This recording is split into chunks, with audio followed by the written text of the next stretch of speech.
Amma ba'du, mengenai waktu azan, ulama-ulama ahli fikih sepakat bahwa azan itu dilarang sebelum masuk waktu sholat, kecuali untuk azan sholat subuh. Dan ini pun terjadi perselisihan di kalangan para ulama. Imam Malik dan Imam Asy-Syafi'i berpendapat bahwa boleh mengumandangkan azan untuk sholat subuh sebelum terbit fajar, sedangkan Imam Abu Hanifah melarangnya.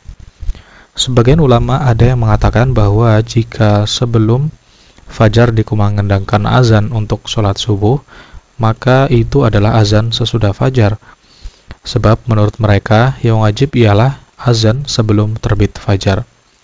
Menurut Abu Muhammad bin Hazm, untuk sholat subuh azan itu harus dikumandangkan sebelum masuk waktu sholat. Jika dikumandangkan sebelum waktu juga boleh, dengan catatan antara kedua azan hanya terpaut waktu yang relatif sebentar, yakni kira-kira untuk pergantian muazin yang pertama dengan muazin yang kedua. Adapun yang menyebabkan timbulnya perbedaan ini adalah adanya dua hadis yang terkesan saling bertentangan. Yang pertama yaitu hadis sahih yang cukup terkenal, yakni Nabi bersabda, "Inna Bilalan yunadi bilailin fakulu washrabu hatta yunadiya ibnu ummi maktum." Sesungguhnya Bilal menyerukan azan pada malam hari. Oleh karena itu, makan dan minumlah sampai Ibnu Ummi Maktum menyerukan azan. Ibnu Ummi Maktum adalah seorang tunanetra yang hanya akan mengumandangkan azan setelah ia diberitahu, "Kamu telah memasuki waktu pagi. Kamu telah memasuki waktu pagi."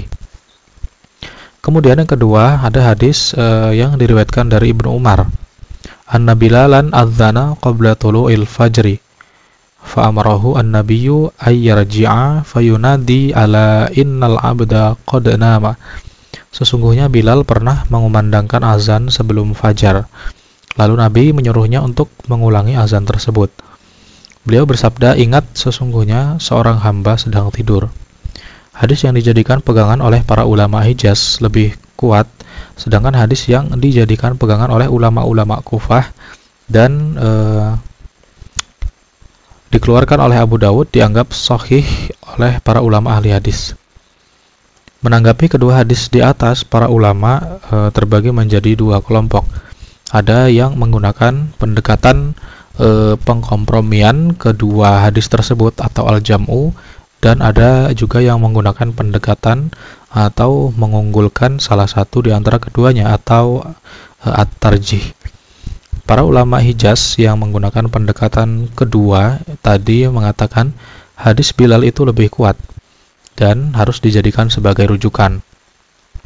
Sedangkan para ulama Hijaz yang menggunakan pendekatan pertama juga mengatakan mungkin azan yang diserukan oleh Bilal tersebut terjadi pada saat yang masih diragukan apakah fajar sudah terbit ataukah belum, mengingat penglihatannya yang lemah. Sedangkan azan yang diserukan oleh Ibnu Ummi Maktum itu terjadi pada saat yang diyakini bahwa fajar benar-benar sudah terbit. Hal ini berdasarkan riwayat dari Aisyah, "Lam yakun baina adzanaihima illa biqadari ma yahbitu hadza wa yas'ada hadza." Tenggang waktu antara azan Bilal dan Ibnu Ummi Maktum itu hanya kira-kira ketika si fulan turun dan si fulan naik untuk azan. Sementara itu ulama-ulama yang mengkompromikan keduanya dalam arti azan tersebut dikumandangkan sebelum dan sesudah fajar berpandangan pada lahiri hadis tentang azan khusus dalam sholat subuh, sebab pada zaman Nabi terdapat dua orang muazin untuk sholat subuh, yakni Bilal dan Ibnu Ummi Maktum. Wallahu a'lam bishawab.